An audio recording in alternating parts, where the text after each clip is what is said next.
Bonjour à tous et bienvenue pour ce nouveau Nano Shiur, le cours destiné aux lecteurs de la newsletter de Tilsit. Cette semaine, c'est une parachate extrêmement importante, celle de Yitro, dans laquelle nous allons recevoir les célèbres 10 commandements. Dans cette paracha, nous allons également, comme son nom l'indique, accueillir Yitro, une personne qui va vouloir rejoindre le peuple juif après qu'il aura entendu ce qu'il s'est passé donc, en Égypte et dans la mer. Lorsque nous abordons la paracha de Yitro, nous abordons aussi les valeurs de transmission, puisque un peu plus tard, la Torah nous dira que Dieu demande à Moïse de s'adresser aux Béné Israël et de leur donner certaines règles pour qu'ils puissent recevoir la Torah. Notamment, le verset 3 du chapitre 9 nous dit que Dieu a appelé à Moïse depuis la montagne en lui disant Kotomar, ainsi tu parleras à la maison de Yaakov, et ainsi tu diras aux fils d'Israël. Et ceux qui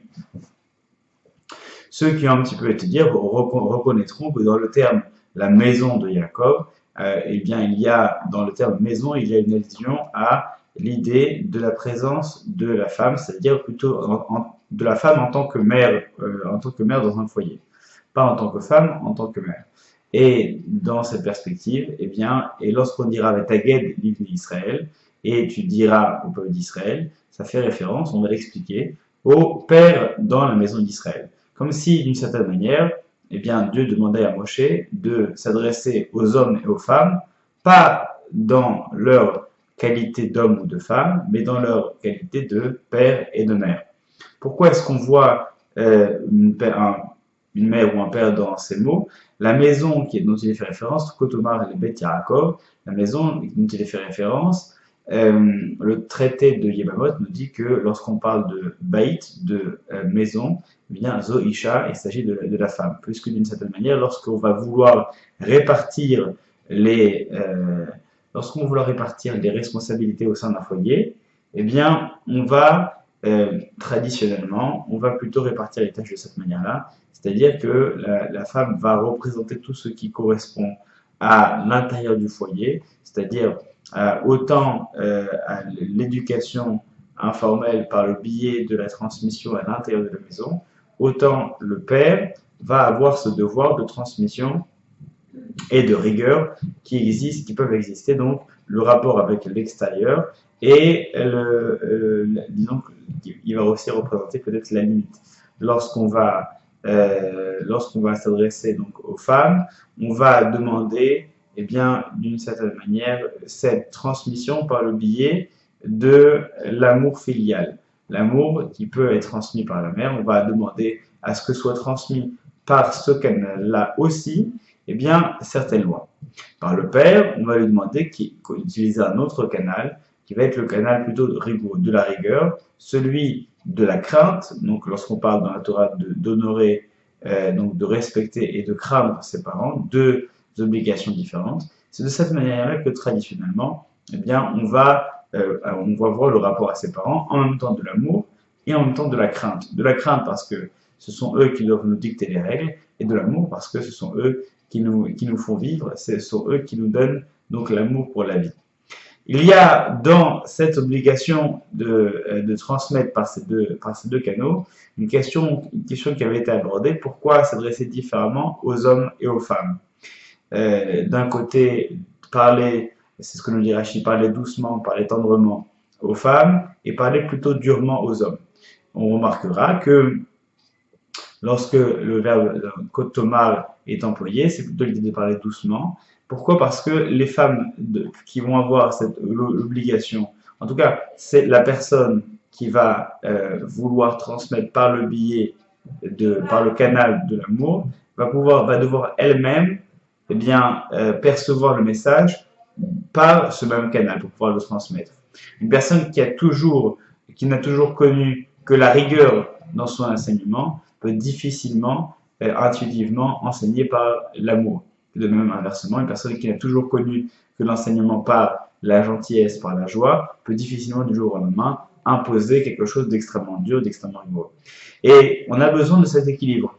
Autant ce canal par le biais du sentiment, autant se gagne par le biais de l'intellect. Lorsque Rachid nous dit que on a demandé à Moshe, d'enseigner aux hommes comme des propos, Kashim Kagedim, durs comme des, comme des nerfs. Guide lâché, c'est un nerf sciatique, comme des nerfs, un nerf de bœuf par exemple, c'est quelque chose de très dur et qui servait peut-être aussi dans l'éducation, ce qui paraît peu probable. Quoi qu'il en soit, pourquoi est-ce que la Torah nous dit Vetaged et tu parleras aux hommes? Pourquoi est-ce qu'on compare ça à des nerfs de bœuf? Parce que Vetaged, dans l'idée du mot, du verbe de dire, eh bien, on lit dans le texte, Vetagid, guide, ça veut dire un nerf, quelque chose d'assez dur. Et c'est pourquoi le Rashi commencera en disant, et tu leur diras des propos qui seront durs comme des nerfs.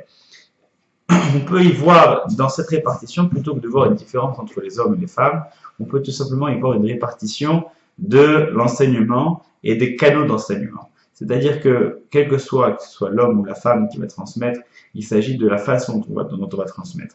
Il s'agit de transmettre par le biais de la gentillesse, par le biais du sentiment, et de transmettre aussi parfois par le biais de la rigueur. C'est ce mélange entre les deux qui a besoin d'être savamment dosé pour que l'enseignement puisse survivre. C'est pour ça que d'autres commentateurs diront, bien la maison d'Israël, c'est la maison, c'est-à-dire c'est un symbole à travers l'histoire, c'est la maison d'Israël, c'est-à-dire tout ce que ça peut représenter en dehors de l'histoire. Et les béné Israël, les enfants d'Israël, ça représente eh bien, ceux qui sont là devant toi, les fils d'Israël. On y voit à travers cet enseignement une volonté de transmettre quelque chose par le biais des sentiments, transmettre quelque chose par le biais de l'intellect et transmettre quelque chose qui dépasse absolument le temps. Et c'est chacun selon sa perception qui va pouvoir retransmettre cette idée-là.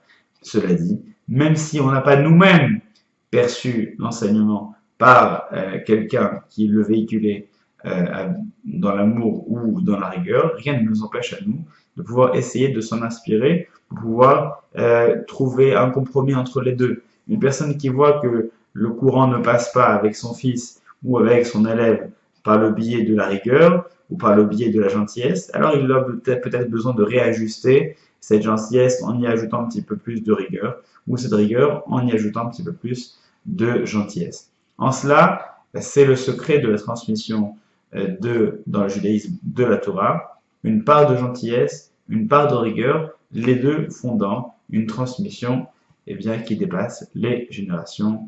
Shabbat Shalom.